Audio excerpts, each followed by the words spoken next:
What is going on, Badger fans? We have a great guest today. We're going to talk about the quarterback room, quarterback recruiting, 2026 visitors, and what should the Badgers do in the next three games? What should we expect them to do? What should we hope them to do for the next three games coming up into that Penn State contest? All that and more. Locked On Badgers. Great guest. Let's go.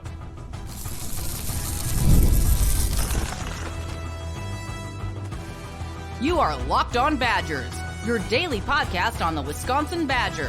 Part of the Locked On Podcast Network, your team every day.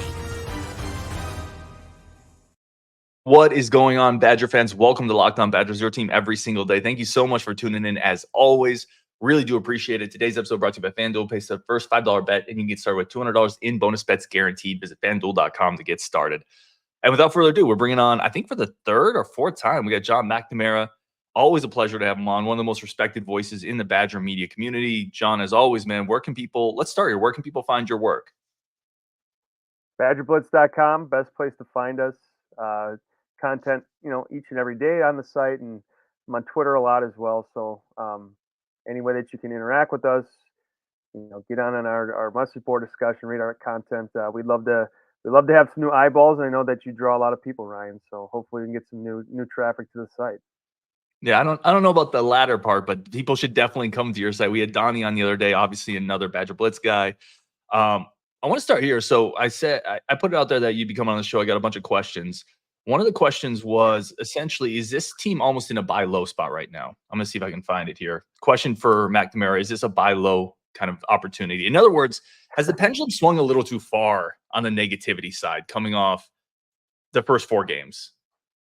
I suppose it would depend on how long you're willing to hold your stock for. That's great. That's a great answer. So, yeah, look, I don't want to say this is the lowest point the program's been in, or like the doomsday talk, but look, this program's not in a position where it expected to be. I think on a number of different levels, and the fans, from what you can gather, I think are largely frustrated. I think that it's good that you still kind of have this emotion coming in, because you can also get to a point where people just stop caring. I haven't gotten that feeling just yet, but like I said, largely frustrated, disappointed. I think you can continue on with the words to describe those feelings. So, look, if you're someone who's optimistic, and you're someone who believes in Fickell, and you're someone who is willing to say it might not come this year and it might not come next year, a long-term person, sure, you can buy low on this program. I think there's some things that you can still get excited about, and kind of look at to say, look, the recruiting's positive. You're still getting Fickell's guys in here, but yeah, in for those fans who are in the frustrated portion of the fan base, I don't blame them all that much. I mean, this is not where anyone expected Wisconsin to be right now, and it's difficult times for a program that was so consistent and so good for such a long period of time. This is a difficult stretch for people. Let me ask you on that last point you made. Should we have expected a little bit more of this year? I think last year with the schedule and everyone kind of was really into the Fickell, brought a lot of hype and exposure and some transfers. This year, why were we maybe so high on this team coming off of last year? With depth questions on both lines, with a harder schedule, did we just kind of set ourselves up for failure a little bit? Was that based on maybe some things we saw on Platteville that haven't translated? Well, I think Wisconsin's probably where everyone expected them to be. Look, I think everyone maybe probably pegged them. Not everyone, there are people that are different ways, but I think a lot of people thought they'd be 2-2 right now. But I think a lot of people thought that South Dakota and Western Michigan were not going to be 4-quarter games, and that Alabama and USC maybe would have been 4-quarter games. So I think the way that these games have played out, I think have moved the needle for some people or surprised people. So the 2-2 isn't surprising, but the way these games have kind of unfolded, and I say more so on the offensive side of the ball, the way things have just not taken off. I mean, this is now 15, 16 games into the air raid offense, and it just has never got going. And look, you could say that, look, this is the second year in a row Wisconsin's lost their starting quarterback. And that's a difficult place to be in, but the results just aren't there. And it doesn't look any easier. I mean, you have Purdue coming up here, but like the schedule you talked about, Ryan, the schedule is really difficult. And I think a lot of people have in the back of their minds is this the year when the bowl streak comes to an end? Because I think that's a very real Mhm. possibility with how the rest of the season kind of sets up for them. Academically, they have to keep their grades up. We all know how that can factor in at the end. Yeah, Um, that's going to be tough. let me ask you about quarterbacks because you talked about the offense, and statistically, it is one of the worst offenses in the Big Ten across a lot of metrics, unfortunately, from points per game to passing stats to explosive plays. What do you make of this quarterback room? Because you're right, they've lost two guys, but I didn't feel like Tyler Van Dyke was necessarily clicking either. And I think that was a big part of the Longo draw was the quarterback pedigree that he was supposed to be bringing into Wisconsin. Why has it underwhelmed so much, do you think? That's a good question. And again, I think that some people will say, well, they need to do it through the high school recruiting, right? So let's look back. As soon as they come in, they kind of agree on Cole Crew, and then in the following cycle, you hit on Mabry, which was a previous coaching staff top target, was a Phil Longo top target. None of those two, or either of those two, are ready to come in and play right away. So you go through the transfer portal, and at one point they look to be very good in the transfer Mhm. portal. Right from the start, they revamped that entire room. Um, Braden Locke was a guy that Phil Longo wanted. He just seems very limited in what he's able to do, specifically in what he can do with his legs. So the RPO stuff, it just doesn't seem like it's going to work or be available for Braden Locke. And then you look at the quarterback board moving forward. You have Landon Locke, who just went down with an injury. You have a commitment from Jaron Mock right now, who you know the, a young guy. I think he's obviously done some stuff that Longo likes, but he's certainly not considered right now one of the top quarterbacks in the country. So you went from a point right when he started to, well, they've completely revamped things. They get Nick Evers, they get Mordecai. They're bringing all these guys in. It looks super positive. And then a year later, it seems like a group where they need a ton of work, and they just don't have guys that are true difference makers at the position. And you look at the top teams in college football, they have difference makers. And Wisconsin saw that the last 2 weeks. And a guy like Jalen Milroe, who is now in contention for the Heisman, and a guy like Miller Moss, who can make just about every throw, and he's tough as nails. So when you see that stack up against what you have, it's the disparity is just pretty obvious right now. And Wisconsin just doesn't have the talent there. One of the questions I've had, and this came up as well, this is H asked this and wanted me to throw it to you. How in 13 years have they not found one quarterback that's a threat with his legs? It's unimaginable. It's almost like mobile quarterbacks are good. And it's not like our mobile quarterbacks, as you saying, were like Peyton Manning. We weren't exactly, picking five-star pocket guys. And then you roll it forward. You're right. Landon Locke is not a what you would call a dual threat guy. Jaron Mock has some mobility, but probably not the most athletic quarterback either. It seems a little odd that we haven't recruited more athleticism at that spot. Is that what do you think there? Well, Gary Anderson tried to do that, right? You mean Austin Kafensis? He was a quarterback for maybe a weekend at Wisconsin. DJ Gillens was the big, he's going to be the big dual threat guy, and obviously I think they stuck him at receiver, and then obviously he transferred out. So I mean they've tried that largely, like I said, under Anderson. Paul Chris obviously looks for that very traditional pro style guy. I think they had it in Mordecai. I don't know that he's the true dual threat, but look, when he tucked the ball and put it away, he was really good with making plays with his legs. And I don't think that Van Dyke was in that same cut from the same cloth, but he can make plays with his feet. I don't know if he's shifty or he's going to juke someone out of their jock strap, but straight line speed and when the pocket breaks down, can I move the sticks? I think he was able to do that, and obviously, his season's cut short, and you're not going to see him the rest of the way. Locke isn't that guy though, and I think you chuck all the RPO out of the playbook and Mhm. try to now craft it in a way that fits what his strengths are. So yeah, over 13 years, I think they've went after some guys. It just really hasn't panned out the way that they probably liked it to in terms of finding that guy that can truly do things with his legs. But I mean, those guys are just everywhere, right? I mean, a guy that like I said, a guy like Gillens, look, he can make plays with his legs, but he really couldn't play the quarterback position. Kafence is the same way. I mean, he on tape he made some plays with his legs, but he couldn't play quarterback at that level. So easier said than done. Difficult to recruit that, and now you just you have to have a lot of money to do it as well. So another kind of a piece to the puzzle there. Tanner McAvoy, another one, and you going back to that Gary Anderson era. Yeah, and he could another guy who couldn't play quarterback. But you looked at that junior college tape, you're like, holy cow! I mean, this guy, he's a dual threat. He's perfect for what Anderson wants to do. And then you get him on campus, he can't throw a forward pass, but super athletic. He found a home, but it took some time to find out where the right spot was for him. Let's stay on quarterbacks for a second, because I'm with Landon Locke tearing his ACL, which is out for the year, a quarterback room that probably needs help anyway. Did they look at adding another guy in 25? Is that, or 26? Sorry, is that something they should look at, or like what's it? Do they just need to keep adding bodies there essentially? Yeah, that 25 your timeline is kind of limited right now. I mean, if you really wanted to pour over some senior tape, or if you wanted to try to flip someone, I think Wisconsin has to be delicate in the way they approach that situation. Landon tears his ACL and they get him on campus the next available time that he was able to come up there. So I think, their commitment to him, from everything I can gather, is still very strong, right? I don't think you dump him and then tell Braden that we need you to play quarterback the rest of the way for our current team. I don't think that works.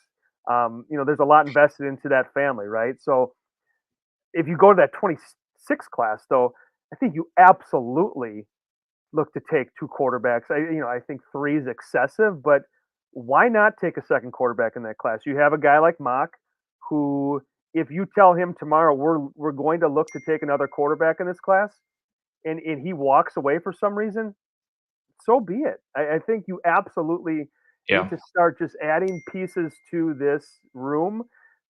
And I think they go through the portal again. And you might get Van Dyke back for a 6th season. So I think you just need to continue to add bodies. If guys transfer out, okay. I don't see a worst case scenario, because who from that group right now are you saying we can't live without? I mean, I think you like the upside of Mabry, but look, I think you just continue to add talent to that room and kind of see how it fizzles out when they all get on campus. And I would absolutely target a second quarterback in the 2026 class. Let me ask you this, and then we're going to wrap up on quarterbacks, at least, because we have a lot we want to talk about and a bunch of questions as well. Something happens to Braden Locke, hopefully not, but let's say something happens this year, even if it's just short term. What could Badger fans expect from a Mabry Metora being put into that? Is it Mabry? Or I think it is. And is Colder Crew the third guy, or is that Milos? Like, how does that shake out if worse things happen with Braden Locke here? I think it's got to be Mabry, and then you don't worry about, Burner's red shirt. I mean, I think you got to play him and see what you have there. You can correct me if I'm wrong. I don't think Cola Crew traveled to USC, and I think Milos Spasovic did. So you can read into that what you'd like. Probably not a great sign for the Crew, who has obviously battled a ton of injuries since he's got to Wisconsin. But yeah, it's likely Mabry, and you try to get him to do some things that he's comfortable with. I don't know how much of the playbook he knows right now, or how comfortable they feel with him going in there. But I can say I feel pretty confident that, like, going into fall camp or towards the end of fall camp, playing Mabry really wasn't something this team was ready to do or wanting to do or in a position to need to do, because they felt like, obviously, Van Dyke was our guy, and you felt good about Locke being your backup. So, you might get to that position, though. I mean, he is one snap away from playing, and that could be something that kind of unravels a whole new set of questions for Wisconsin if Braden Locke's not able to go for one play or for a stretch of games. That's a difficult thing to think about, I'm sure, if you're Phil Longo. That might keep you up at night. Well, I think, too, you look at the way Braden Locke sometimes maneuvers around the pocket and some of the shots he takes. If you're Longo and the coaching staff, you just got to be holding your breath there. All right, we're going to take one quick break. We're going to come back. We're going to talk about the running back rotation, Purdue, and what John is hoping to see in the next 3 games. That's coming up next on Locked On Badgers. But first, a quick break for our friends of the show over at FanDuel. FanDuel remains the #1 source for all your sports betting needs, whatever you need to get. If you're an NFL fan right now, it's a great time to go. Any type of NFL action. MLB playoffs are happening right now. Basketball we know is coming up. College football is in full swing. Always say this, please do it responsibly, but FanDuel is an incredible spot to get all your sports betting action. Easy, fast, simple, quick payouts. They are the official sports book of the Locked On Podcast Network. And again, a great spot if you want parlays, teasers, spreads, futures. It's all over there. As y'all know, I took the over on the Badgers this year. It's getting a little tighter than I had hoped, but I did think we'd be 2-2 here. So in that sense, we're right on par. Go over to FanDuel.com, the official sportsbook of the Locked On Podcast Network. All right, let's come back on with John. Let's talk a little running back rotation here. Obviously, John, go follow his amazing work. Follow him on Twitter. Follow his great brand over at Badger Blitz and everything he's doing over there. John, talk to me about, we heard Luke Fickell speak on the running back rotation. We got to tighten it up. We had Brian Calhoun on the show earlier this last week, and he said the same thing. They got to tighten up the rotation. What does that actually look like, in your opinion? If you guys are hearing these dinging sounds, I apologize. My alerts are on my computer. I'm trying to get rid of them. I was hoping it was a commit popping. No. No. I apologize. I'm trying to get rid of it, but no worries. Because we have to plow through here.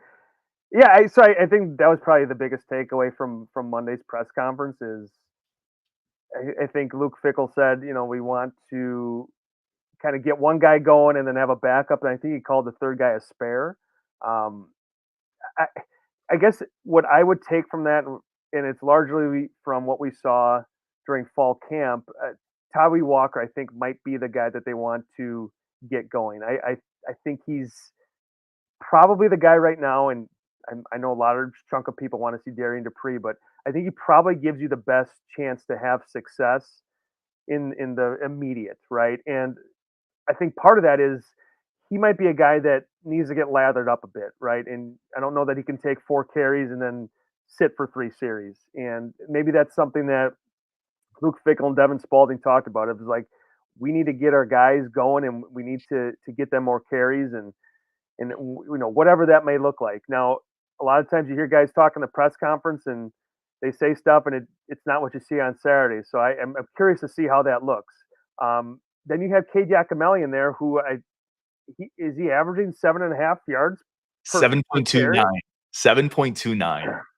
Yeah, where does he factor in there? I don't know that they take carries away from Chez Mellusi, but maybe you need to take carries away from Chez Mellusi. I don't know. And do they get to a fourth then? If your focus is let's get our top guys more carries, get them engaged in the game more, where does that leave Darian Dupree? Now, you would hope that he's in some sort of package, some sort of still in the mix, because why not play him? I think he has a special skill set. I think he can help you win right now, but it's not a bad problem to have with so many capable backs, but I think they're coming to the conclusion of what we're doing right now maybe isn't maximizing what we have right now in that running back room. Well, and you mentioned Yakimelli, and the point I've been making with Cade is on an offense that's been struggling, he's giving you 7.3 per pop. And is that sustainable? Obviously not, because he's not Tony Dorsett, right? He's not Walter Payton. But don't you kind of have to keep seeing what's there until he's not giving you 7.3 per pop? I just don't understand how he's not getting a few more touches. What would he look like with 10? Don't you have to find out? I think that's what they're asking about everyone in the room. I mean, if Walker's averaging 12, what does he look like with 15? If Chez is at 11, what does he look like with 14? I think they're maybe saying that about just about every guy in the room. But, when Yakimelli gets the ball and when he hangs on to it, he seems to have a different gear or a different vision or just someone that can give you some chunk plays. And I'm with you too. I'd like to see a little bit more Walker. I'd like to see a little bit more Yakimelli. And if Mellusi's on the outside looking in, I think so be it, right? This team is we have to win every single game that we play in mode right now, and we got to play the guys that are going to put us in a position to do that. And look, maybe Devin Spalding thinks that Chez Mellusi is the top guy for them to do that, and that's just the way it is. But I don't know. I'm curious to see because Luke Fickell made it a point to say that, and I'm curious to see how that plays out. Starting with Purdue on Saturday. Well, let's talk Purdue quick and kind of the next 3 games in general. You got Purdue, you got Northwestern, you got Purdue, Rutgers, Northwestern. What are the Badgers? Can they go 3-0 in that stretch? Do they need to go 3-0 in that stretch? They need to go 2-1.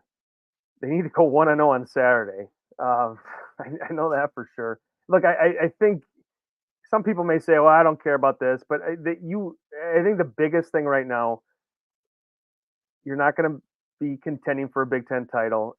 Realistically, keeping that bowl streak alive, I think, is probably the top priority. And I've said this before. A lot of people said, obviously, making bowls I think is important for your brand and the tradition, everything that goes into it. But those practices are valuable too, Yeah. especially for a young roster. And look, you're going to tell those seniors and the guys that have played a lot of football, we don't, you're not going to need you a ton during this bowl prep, but the bowl prep for the young guys is so important. I mean, it's essentially having a winter camp. You have your spring camp, you have your fall camp, and the bowl allows you to have a winter camp to really concentrate with those younger guys. And obviously, the older guys factor in as you're, installing for whoever your opponent might be. But I think it would be a really tough thing for where this program is at right now to shut the doors at July, December 3rd or whenever that might be, and say our season is done right now. I mean, this team needs reps. This team needs cohesion. This team needs to be around each other, specifically that young group, because this senior class is, I mean, there's like 26 scholarship guys in the senior class that you think are going to be on their way out. So allowing this young core to be around each other and to rep with each other as much as possible, I think is so important for the future of this program. And that's just going to leave an awful taste in fans' Yeah. mouths and the program's mouth if this streak comes to an end, and then you try to get them hyped up about the season coming up in 2025. That's a situation I don't think Luke Fickell is prepared for or wants to think about. So making that bowl streak, and people might scoff at it, and people might say, "I don't want to go to Detroit to play in the Motor City Bowl," whatever that might be. But I think that is crucial for this program to keep that alive. Yeah, I think that's a great point because you're already seeing on social media the discourse around this program from some former players, fans. Like it's already pretty. I hesitate to say toxic, but people are getting frustrated. And then if you don't make that bowl game, you're going to spend that entire offseason talking about that, hearing Yeah. about that. I think it's a really good point. Let me throw a couple of questions up here for you. People that knew you were coming on the show wanted to ask you a question. This is from Ron B. Let's shift to 2026 recruiting a little bit. It's early, but where do you see that class potentially shaping up? Maybe specifically in regards to the first couple that Fickell put together. Yeah, a long way to go there. We got to see how the 2025 shapes up, and that is in line right now to be a top 25 class. Obviously, you got a long way to go, and there's going to be a ton of movement. And once the weather turns a bit, we start to hit decommitment and flip season, which is always a fun period of time for people who cover it. But I truly think I've said this before. Wisconsin should have top 25 recruiting classes with the pieces that they have in that recruiting department, what they're able to do, what they've shown they're able to do. And I'm not saying, top 10. I don't think that's realistic, but I truly think that they have the people in place to consistently be in that top 25, kind of right near the top there.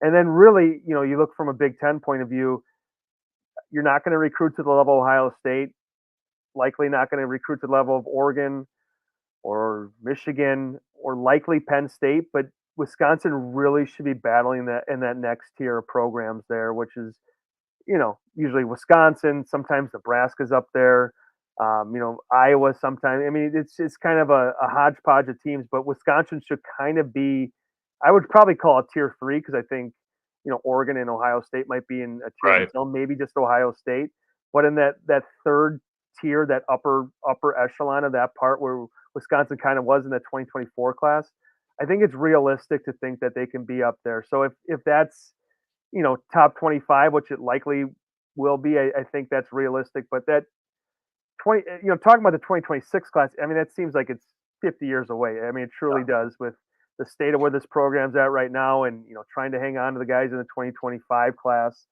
seems like a really long ways away. But it's not, though. They're bringing a ton of their top targets on campus in these next couple weeks here. So I don't know. We'll see how that shakes out after they kind of ink all these guys in 2025. Well, and we're definitely, as you mentioned, going to get some of those guys on campus coming up. A couple other questions here. Again, just talking recruiting. This is from Rabbi JB. He's just wondering with some of the struggles. This question gets brought up all the time. Is the win loss record directly tied to decommits, or is it not that simple?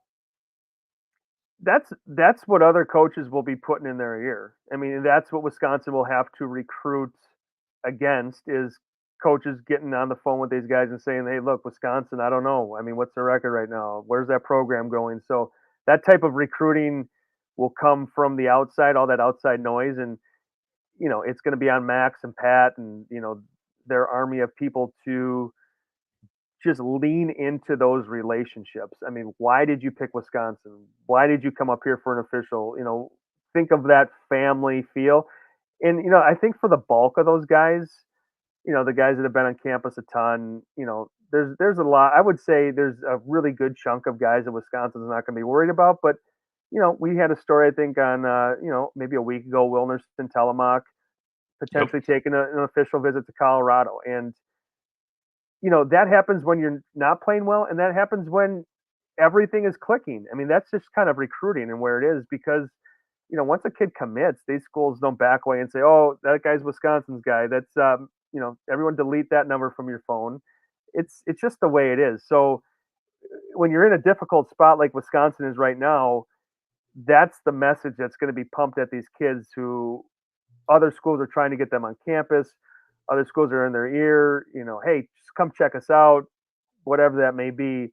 That's likely the message that they're pushing at these guys is, Wisconsin, hey, that might be a program that's not in a great spot right now. So if I had to bet if there will be a decommit, yeah. But I would on October 2nd, I'd bet that every year that some kid's going to decommit in the next 2 months if Wisconsin was in line to win a national title or they hadn't won a game yet. I just think that's the nature of recruiting.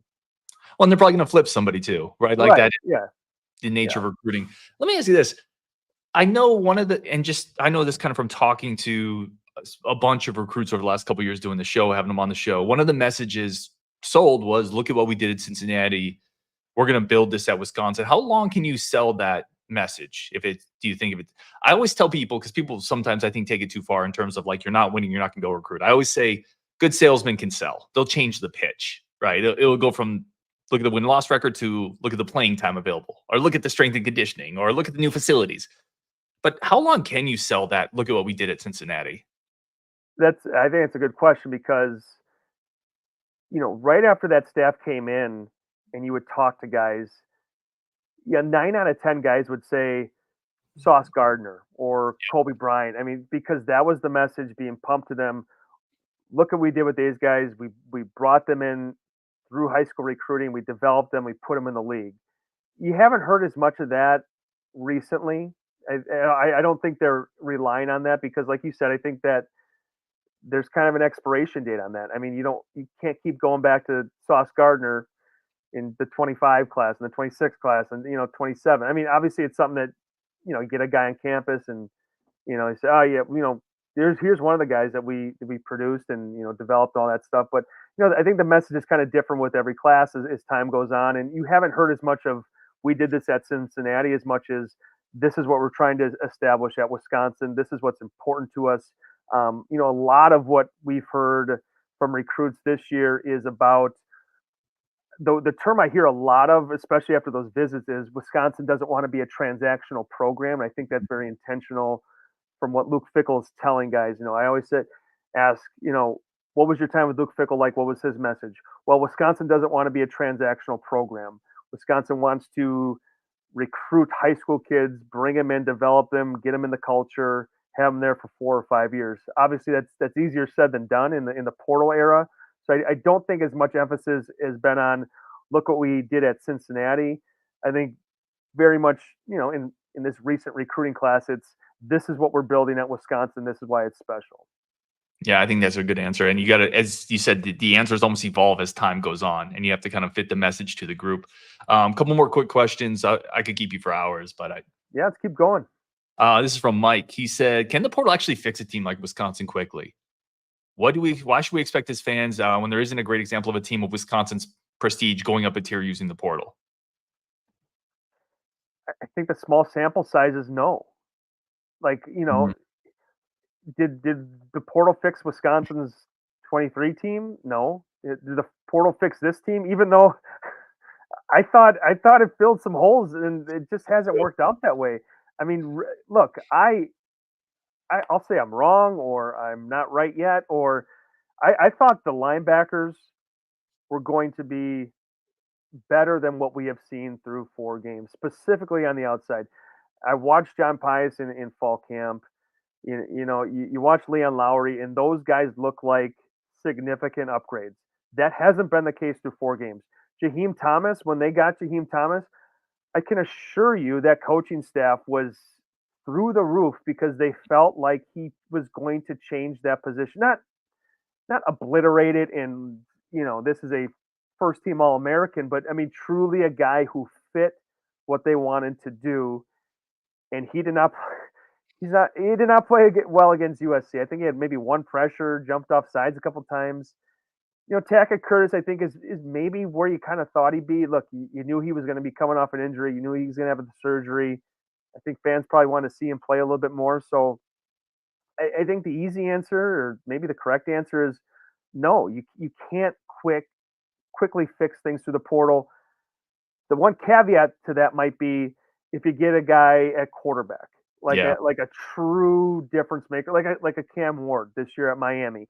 I don't know that he's everything, or he's the sole reason why Miami's having a very good season. But look, if you add a true difference maker at quarterback through the portal, yeah, your outlook can change drastically. But I think these last 2 portal classes have shown that the portal can fill holes, but guys are in the portal for a reason. I think we're kind of learning that more and more and more as you go on. And yeah, maybe a hit on a Will Pauling, but there's the Petrowskis, and there's the guys that just kind of faded out. I mean, look, we talked all last year about they revamped that receiver room. Well, I know.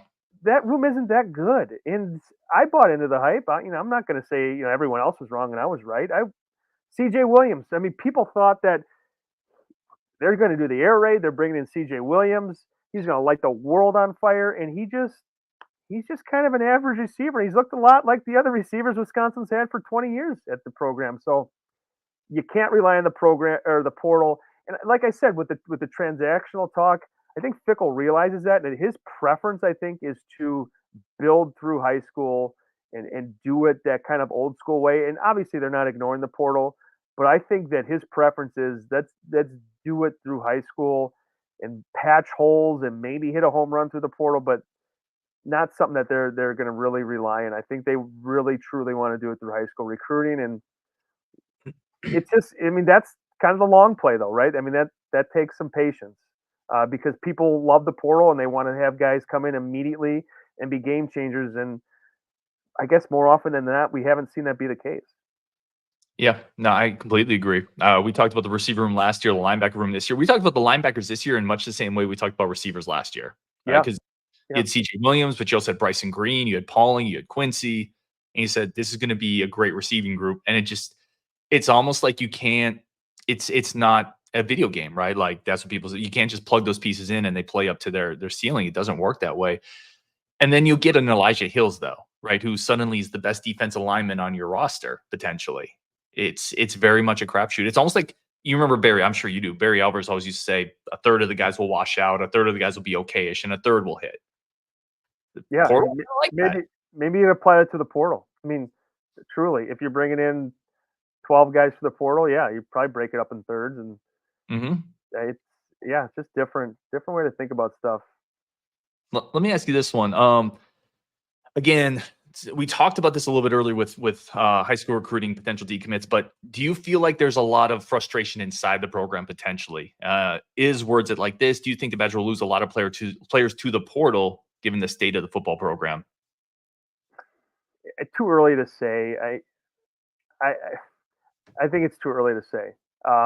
They could, I think there's still a lot out there for them to accomplish in terms of the goals that they have for this this specific team, this year's team, and everything that goes into that.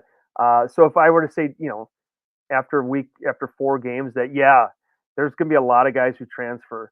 I just that's not accurate. But I can tell you, guys, think about that when you're winning, when you're losing. I mean, Mhm. these are college kids, and they are thinking about what might be better for them on really good days and really bad days, and days that are in between. And Ryan, I'm sure you hear stuff. If I were to just come on here and say everything that I heard, or I heard about this kid thought this one day. I mean, Be it's chaos. not, yeah, it'd be chaos. So look, Wisconsin will have a chunk of kids who transfer at the end of this year, whether they finish strong or whether they just completely kind of sputter to the finish line.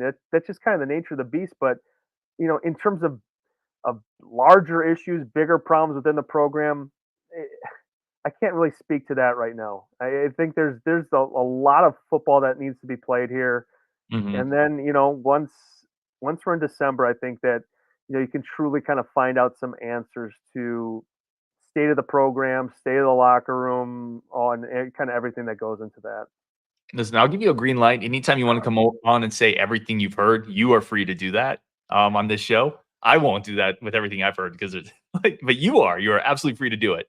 Yeah, and that'll be the last day that I'm allowed allowed at Camp Randall Stadium. I promise you that. A couple more quick ones here. Any potential?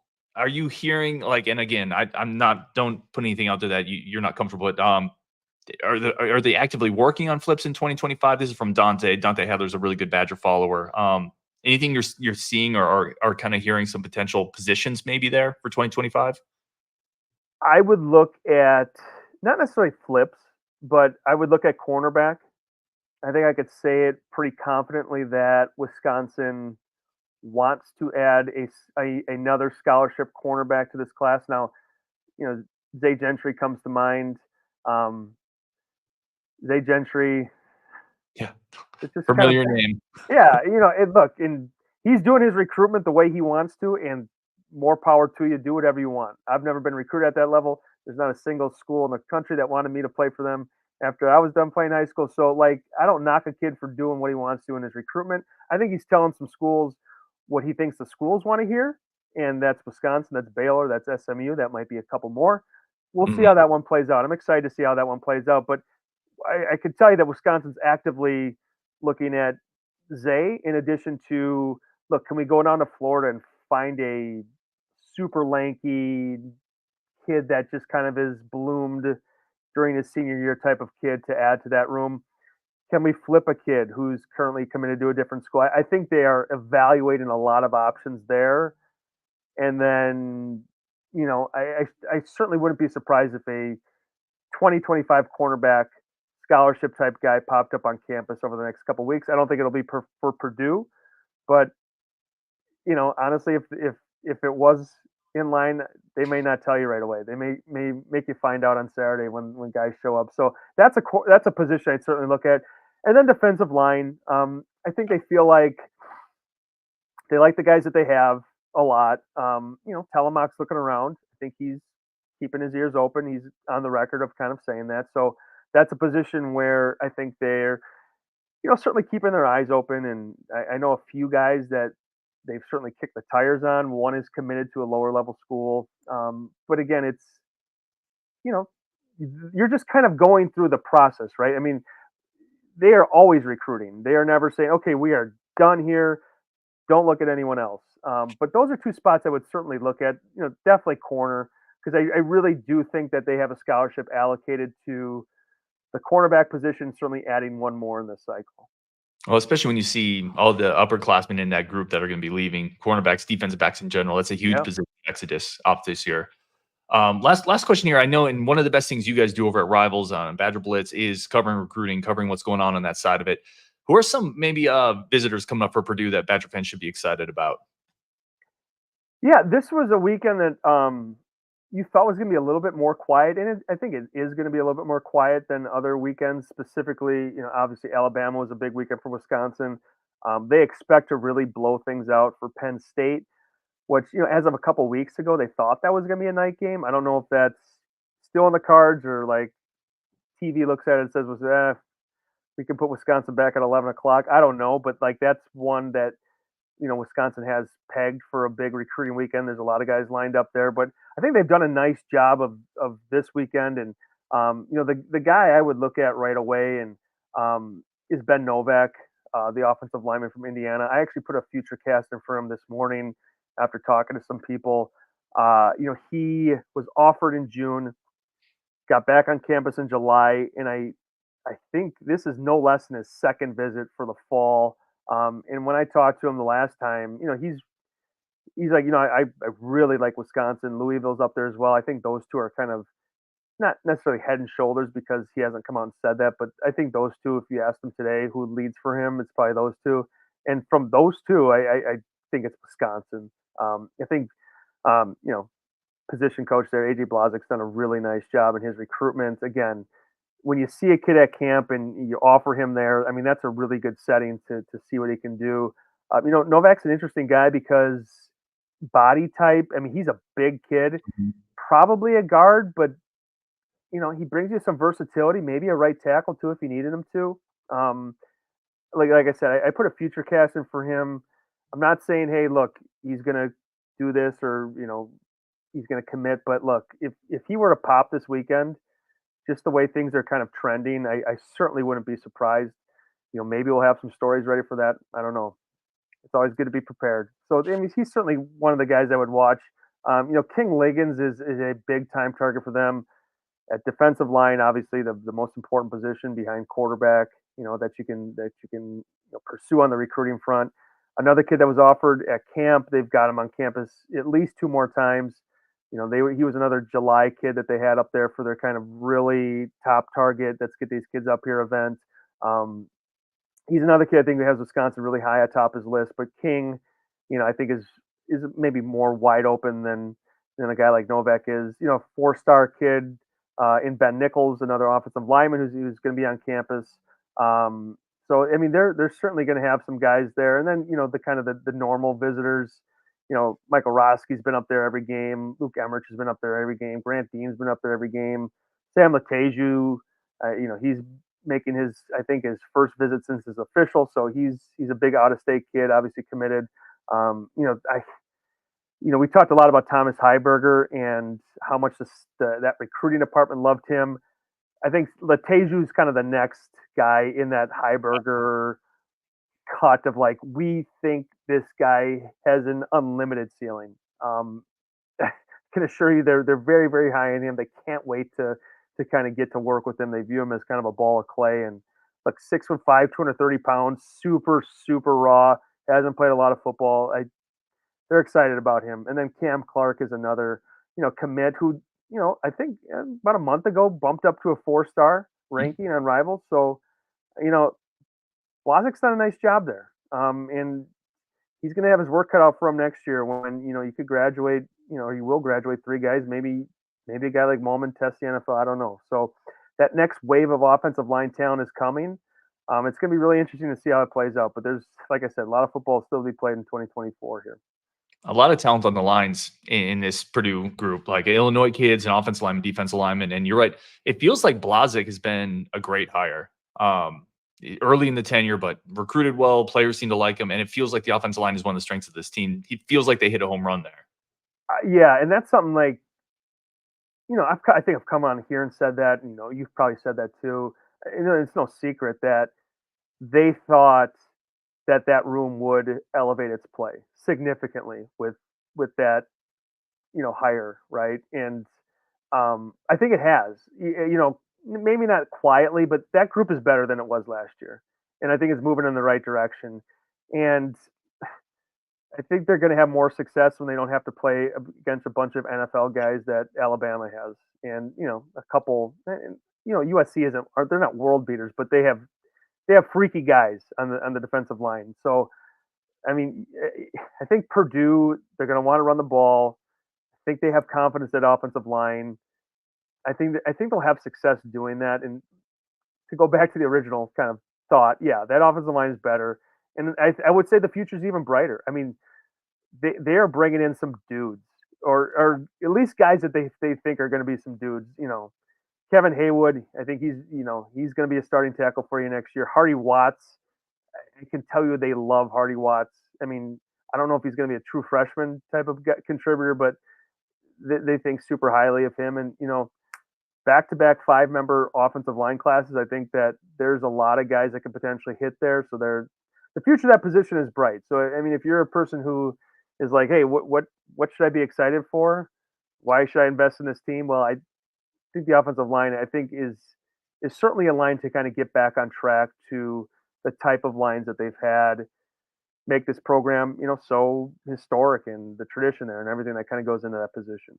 I love it. That's a heck of a way to end on a positive note. And I think if Wisconsin's going to be good, they have to be good on the line. They have to be really, really good because they're never going to be as good on the edges as the elite teams. They can be better, but they got to be elite on the line. And I think Luke Fickell is learning a lot week by week and about what works here, what doesn't work here, what might need to be changed here. I think he's learning a lot. And look, they're committed to Luke Fickell. I think they're going to give him as much time as is available to him because look, he's tied at the hips with Chris McIntosh. If one goes, both go, in my opinion. So he's going to be there for a long time. I think he's learning, right? I think everyone has learned that this was a bigger project than probably anyone anticipated. And I'm not saying, hey, look, everything's going to be good. Just wait. I don't know that, but I certainly would like to see what Fickell can do in year 3, year 4, year 5, and I think he'll certainly be given that opportunity to go that long. I love it. He is John McNamara. Go check out his work, as mentioned at the beginning of the show, but also at McNamara Rivals. Go follow him on Twitter. Go check out what they're doing on Badger Blitz. Had Donnie on the other day, too, who works there, a great guy. Go check out their work. John, as always, man, we're smarter because you're here. Thank you so much. On Wisconsin, and we will talk tomorrow.